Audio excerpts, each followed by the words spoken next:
So let's have a discussion about depression. Uh, it could be any type of depression. It could be depression from narcissistic abuse. It could be depression from PTSD, combination of both. But more importantly, let's talk about, and I need your help on this, let's talk about how do you recognize the symptoms of your depression? What are the triggers? And what do you do to combat it? I'm going to give you my examples of what I've gone through for the last 3 years. Just coming out of depression now, and there's reasons for that. Generally, I would stay in depression for many more weeks, if not months. And I certainly have been in a depression for months prior to this. So, I'll give you some of the steps of how I recognize depression, the steps and measures I take to prevent me from going into a depression, and the actions I take when I find that I'm in a depression. And that's very hard, finding that you're in a depression, knowing that you're in a depression. Most of us are not going to realize that we're in a depression. Most of us are going to have the typical signs of depression and not be able to lift ourselves out of it or try to claw our way out and find out what the answers are to get back to good mental health. This is so common in narcissistic abuse. And again, I'd like you to please share your history, if you feel safe enough, about depression, your symptoms, and what made you come out of it.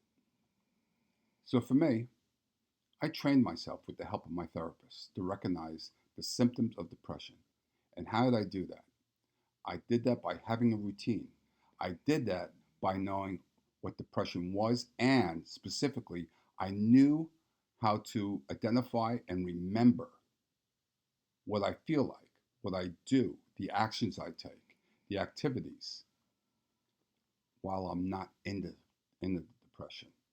So what happens is when I'm conscious of that, I'm able to recognize that I'm not doing those positive things. Let me give you an example or two. On Monday, Wednesdays, and Fridays, I'm up at 6:15 a.m. I get up, I put a pot of coffee on, I feed my dog Sammy, who you may hear snoring in the background, and I'll get that in a moment. I take my shower, and I make myself some breakfast, and I take my medication. Those are very specific things I do in those specific orders to keep up a routine. I keep up a routine. Why do I wake up so early? Number one is because I want to make sure I'm not getting too much sleep, which is a sign of depression. Number two, on Mondays, Wednesdays, and Fridays, I go to physical therapy. So during previous days, I've had to give myself enough time if I couldn't drive to make sure I call and have a pickup if it's not already scheduled. On days like I'm coming into where I can drive to the physical therapist, I'm able to give myself an extra 15 minutes to do what I need to do, tidy up in the house. It takes me a long time to do that stuff. Those are routines that I can count on. Now, if I sway from those routines on a Monday, Wednesday, or Friday for this example, I have a trigger in my head that automatically alerts me that you've not done this and you generally do this. Are you in a depression, Tom? Are you showing any depressive symptoms? What could have triggered it if the answer is yes? What did you do yesterday? What did you dream about? What's going on in your life right now that may have triggered you from going off your routine on this specific Monday? And I'll look back and I'll see what kind of conversation did I have with somebody? What kind of tapes were playing in my head?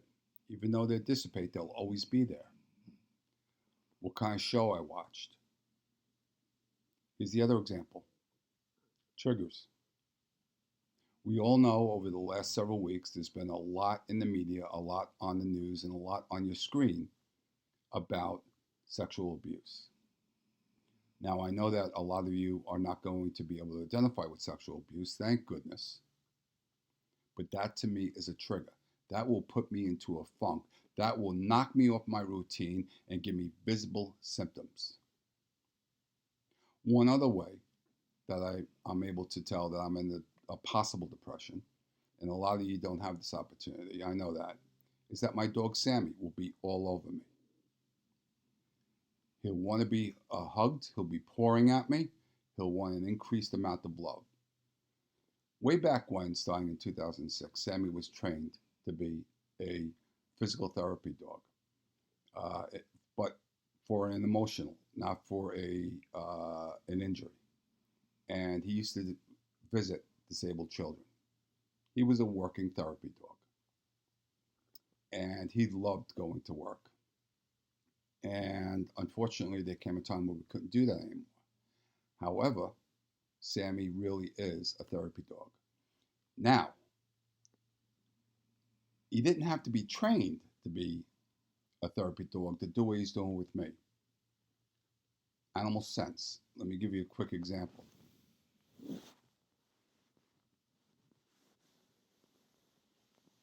That's Sammy, laying right by my side.